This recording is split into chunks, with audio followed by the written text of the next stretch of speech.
Ya, halo pemirsa, apa kabar Anda hari ini? Langsung dari studio IDX Channel Jakarta, saya Prasetyo Wibowo kembali hadir dalam Market Review, program yang mengupas isu-isu yang menjadi penggerak ekonomi di tanah air. Live streaming kami bisa Anda saksikan juga di idxchannel.com. Dan langsung saja kita mulai Market Review selengkapnya.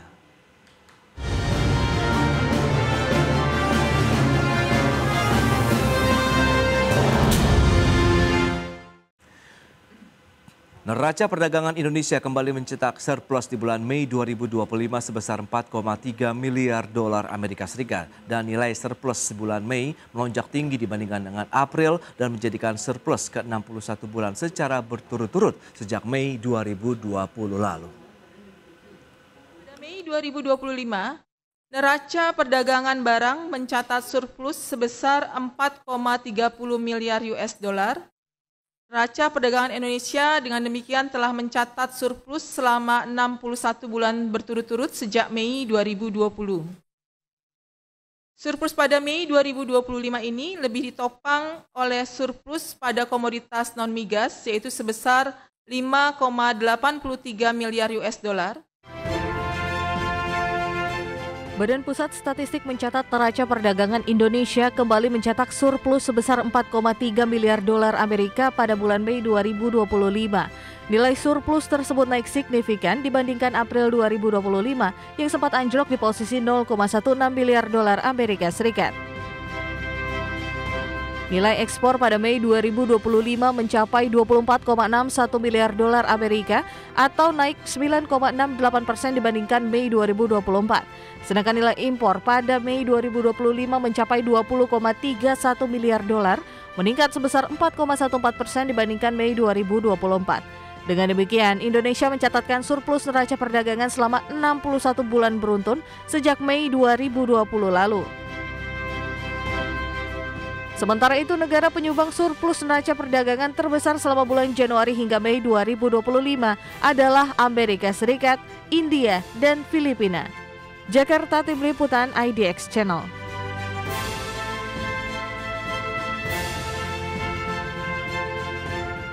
Ya, pemirsa, untuk membahas tema kita kali ini menjaga tren surplus neraca perdagangan tetap positif. Kita sudah tersambung melalui Zoom bersama dengan Ibu Santi Samdasani, Ketua Perdagangan Internasional Kamar Entrepreneur Indonesia atau KAIN. Ya, halo Bu Santi, apa kabar?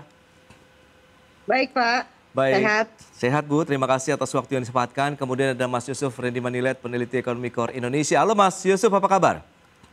Kabar baik Mas Pras. Baik, terima kasih juga atas waktu yang disempatkan. Dan sebelum membahas lebih jauh, kita akan mereview terkait dengan kinerja neraca perdagangan di bulan Mei 2025 yang kembali mencetak surplus begitu dan melonjak signifikan dibandingkan dengan bulan April. Review dari KAIN terlebih dahulu nih terkait dengan surplus bulan Mei 2025 seperti apa, Bu Santi? Baik Pak, pertama saya melihat ini adalah surplus ini diakibatkan karena non-migas ya, barang-barang non-migas seperti barang lemak, baja, besi, terus beberapa jewelry, terus beberapa juga kayak keset kaki, industri ya, non-migas semuanya. Okay. Tapi yang saya melihat di sini ini adalah layover atau loading ya, front loading yang dilakukan hampir setiap negara, bukan hanya Indonesia saja, tapi setiap negara memang melakukan front loading untuk mengejar 8 Juli ini deadline-nya Trump tariff. Okay. Jadi kalau saya melihat ini tidak organik, tapi ini memang government push untuk mendapatkan atau meloloskan sebanyak barang sebisa mungkin. Pertama, kedua, ini juga ada yang dampak-dampak positif yang dilakukan oleh pemerintah dari diversifikasi ya. Yeah. Pertama yang ekspor ke China, ke India, ekspor ke Afrika, terus ekspor ke negara-negara lain yang bukan yang di luar Amerika ini ternyata juga sudah mulai sedikit bergerak motornya. Nah, ini akibat dari beberapa diversifikasi yang dilakukan oleh pemerintah beberapa bulan yang lalu. Jadi kalau saya lihat dari dua kombinasi ini, kita ini langkah cukup bagus, memang wajar, tapi justru yang saya khawatir 2-3 bulan ke depannya, karena pada saat itulah kita akan melihat the real actual dari performance Indonesia itu seperti apa. Kalau sekarang front loading oke lah, kita tidak bisa mengambil itu sebagai actual growth ya. Itu memang push growth.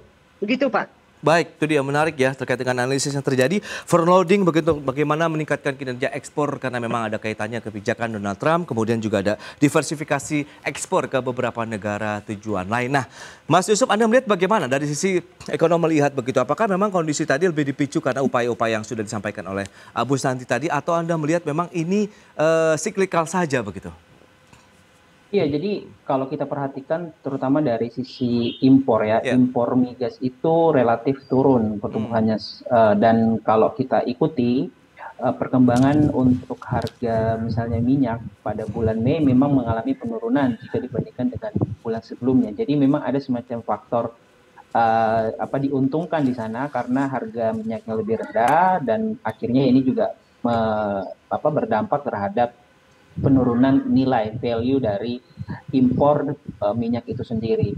Di saat yang bersamaan kalau kita ikuti ekspor untuk beberapa produk non migas itu juga relatif tumbuh baik gitu ya, terutama untuk data bulan Mei kemarin. Dan saya pikir ini sebenarnya bisa menjadi pintu untuk kemudian kita mendiskusikan ya bagaimana ekspor ini bisa didorong, karena ada beberapa hal yang menarik, terutama bagaimana ekspor kita untuk misalnya mesin dan perlengkapan elektrik yang justru mengalami kenaikan ya. Kita nanti perlu melihat negara mana saja yang menerima ekspor-ekspor ini gitu, karena nanti ini akan berkaitan dengan upaya tadi sudah disinggung melakukan diversifikasi pangsa pasar ekspor, dan harapannya tentu dengan ekspor mesin yang dia punya nilai tambah yang lebih besar itu bisa menjaga ya balance dari neraca dagang kita terutama dalam jangka panjang. Nah, jadi memang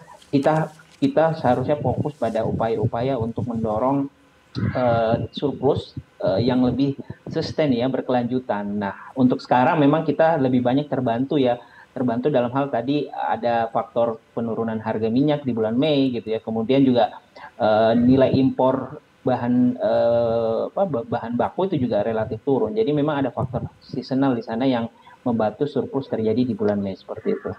Baik, itu dianalisis yang menarik ya dari ekonom juga Mas Yusuf Rendy, kemudian Ibu Santi. Nanti kita akan lihat peningkatan tertinggi nilai ekspor di bulan Mei ini menarik ya. Ada logam mulia dan perhiasan permata 86,3%, ada juga lemak dan minyak hewani atau nabati, kemudian mesin dan peralatan mekanis serta bagiannya. Ada alas kaki juga. Nah, apakah memang ini menjadi sinyal juga bahwa produk Indonesia ini masih diminati di pasar global? Kita akan bahas nanti di segmen berikutnya. Kita akan jeda terlebih dahulu, dan pemirsa tetaplah bersama kami.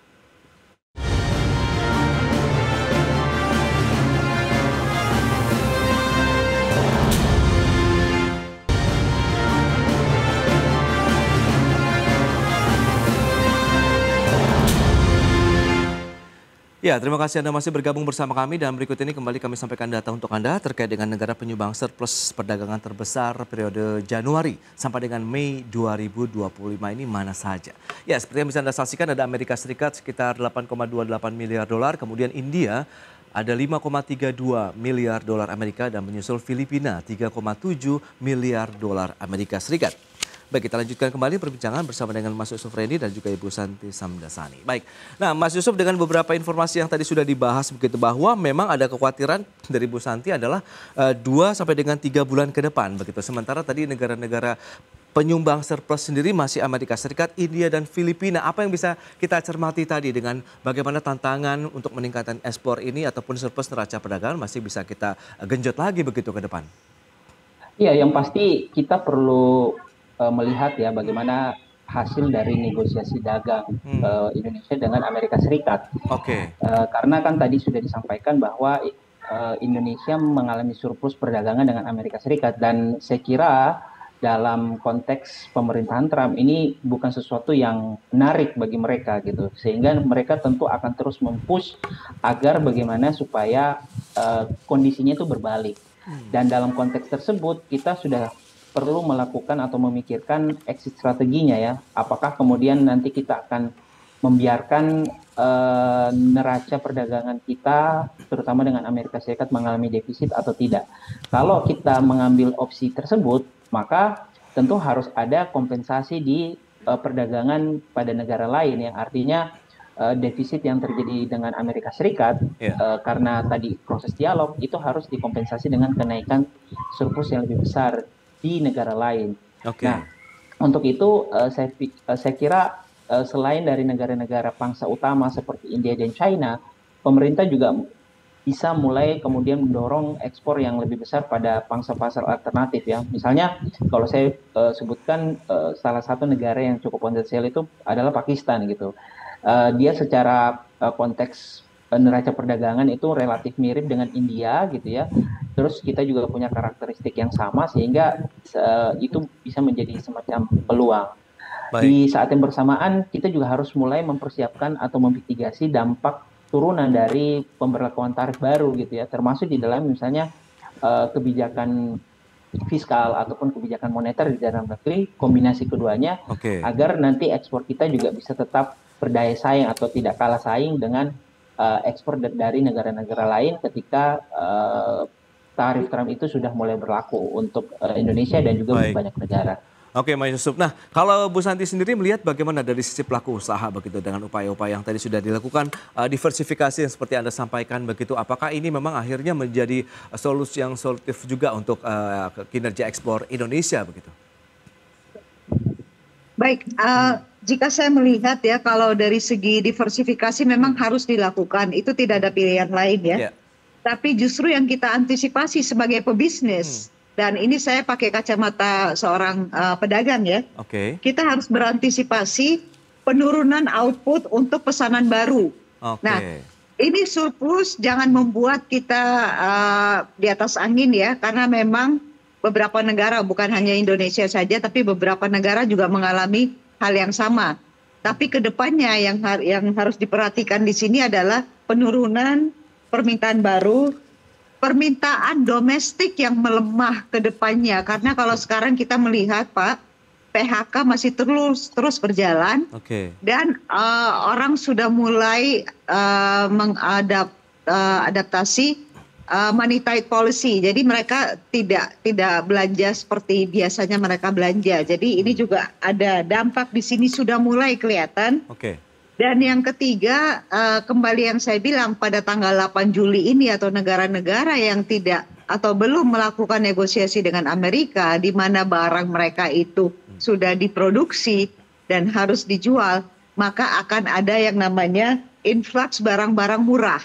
Jadi 3 hal yang harus diperhatikan sebagai pebisnis ke depan, yaitu adalah penurunan pesanan baru, permintaan domestik melemah, dan influx barang-barang import. My question is, are we ready for this? Karena 3 hal ini untuk berdatangan pada waktu bersamaan is actually challenging atau sebuah bad news for entrepreneurs ya atau pedagang-pedagang di Indonesia. Nah, bagaimana antisipasi seperti ini? Apakah EU CEPA bisa membantu? Apakah FTA lain bisa membantu?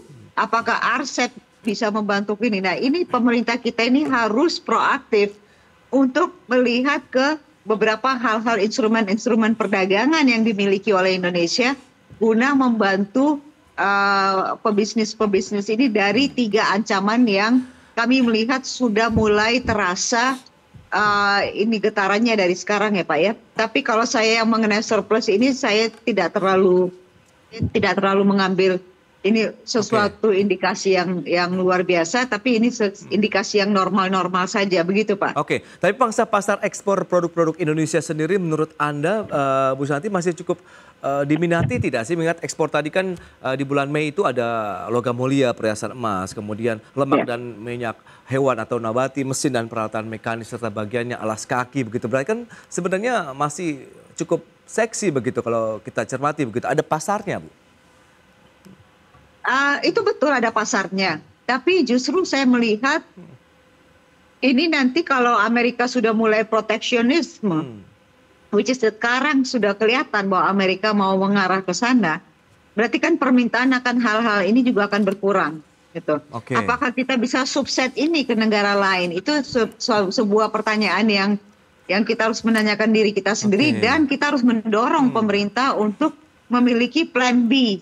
Kalau Amerika mengambil langkah proteksionisme, berarti negara lain akan mengambil langkah proteksionisme yang sama. Nah, yang berikutnya yang ingin saya sampaikan di sini ya, dan ini ada di berita di mana-mana juga, yaitu India sendiri sudah mengatakan bahwa melakukan FTA dengan negara-negara di ASEAN itu silly.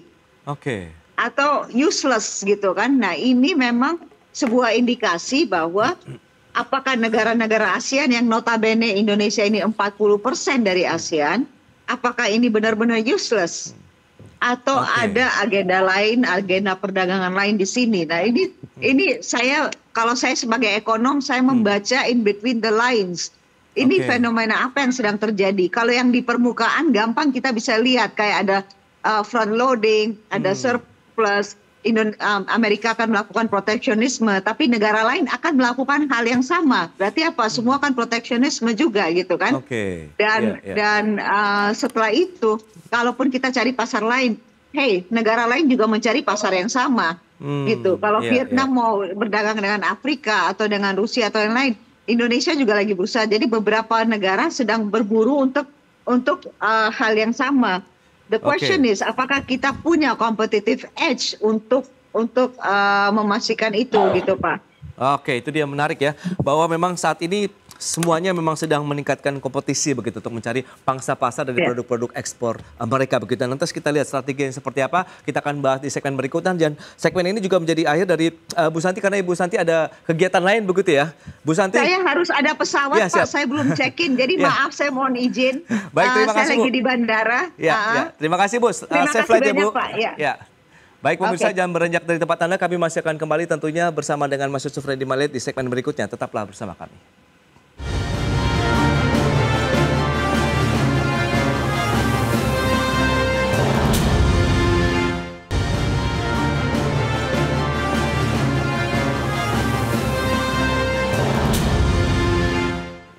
Ya, terima kasih Anda masih bersama kami dalam Market Review, dan kali ini kita lanjutkan kembali perbincangan bersama dengan Mas Yusuf Randy Maliet, peneliti ekonomi Core Indonesia. Nah, Mas Yusuf, tadi menarik dari sisi pelaku usaha juga mencermati terkait dengan proteksionisme yang banyak diterapkan oleh negara-negara lain ya, seiring dengan inisiasi yang dilakukan oleh Amerika Serikat begitu untuk melakukan proteksi terhadap pangsa ataupun market mereka sendiri begitu. Apa yang bisa kita lakukan Indonesia sebagai juga negara eksportir?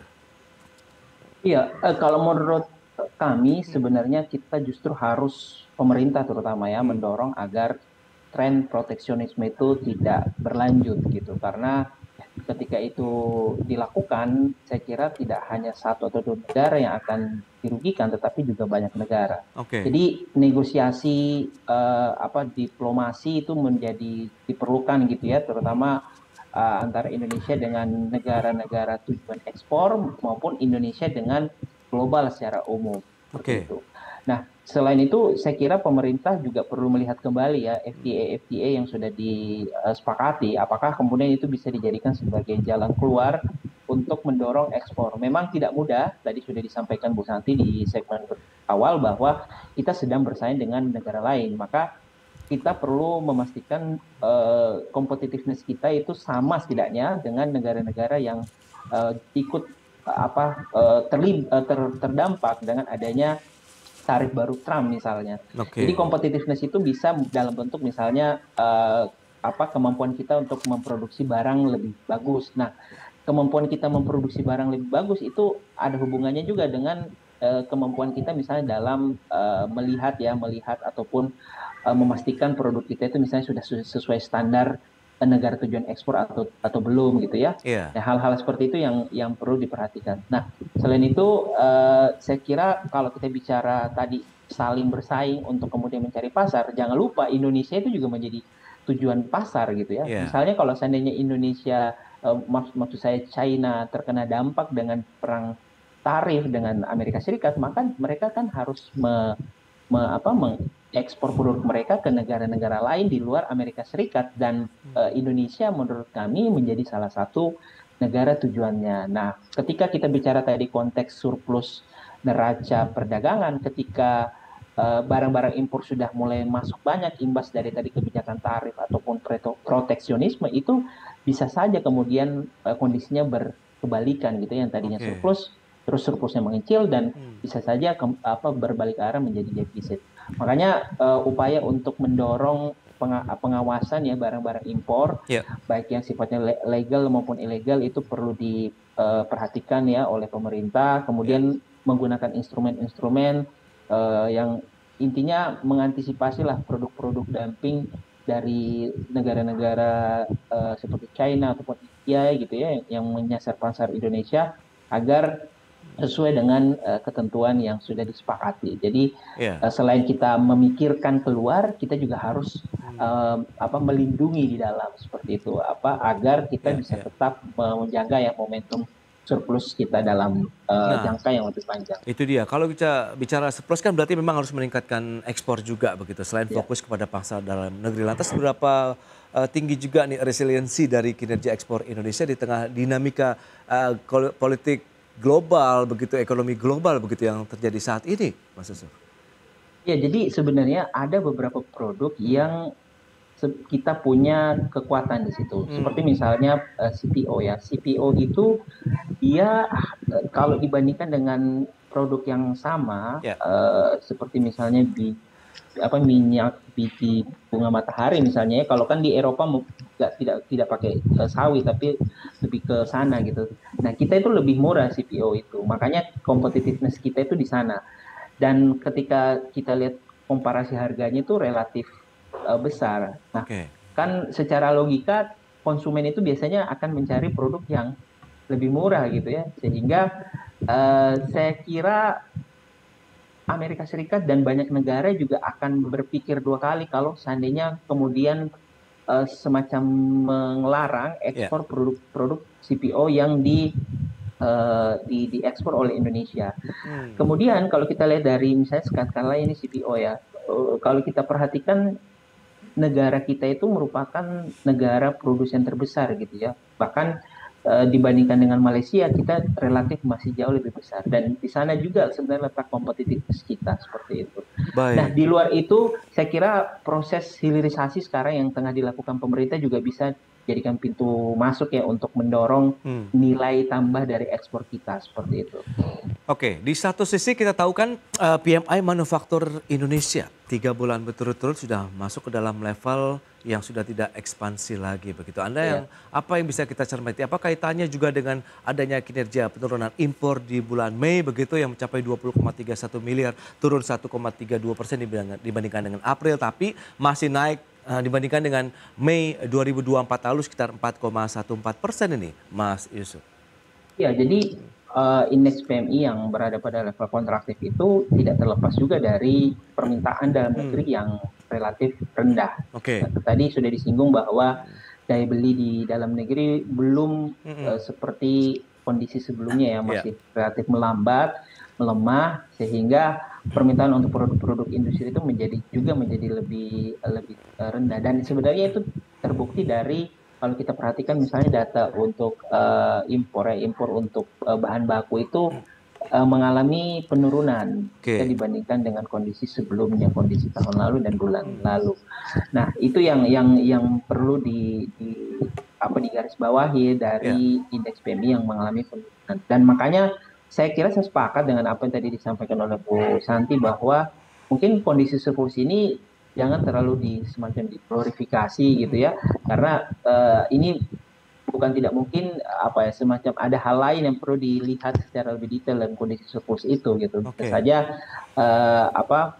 surplus itu karena impornya sudah jauh lebih turun karena permintaan di dalam negerinya sedang melambat, misalnya bahan bakunya akhirnya impor bahan baku relatif turun. Jadi saya pikir tadi surplus ini tentu berita yang positif, tetapi indeks PMI yang berada masih pada level kontraktif bisa menjadi semacam pengingat bahwa masih ada pekerjaan rumah, masih ada ruang untuk perbaikan agar surplus yang terjadi ini bisa dipastikan harus berkelanjutan, terutama dalam jangka menengah.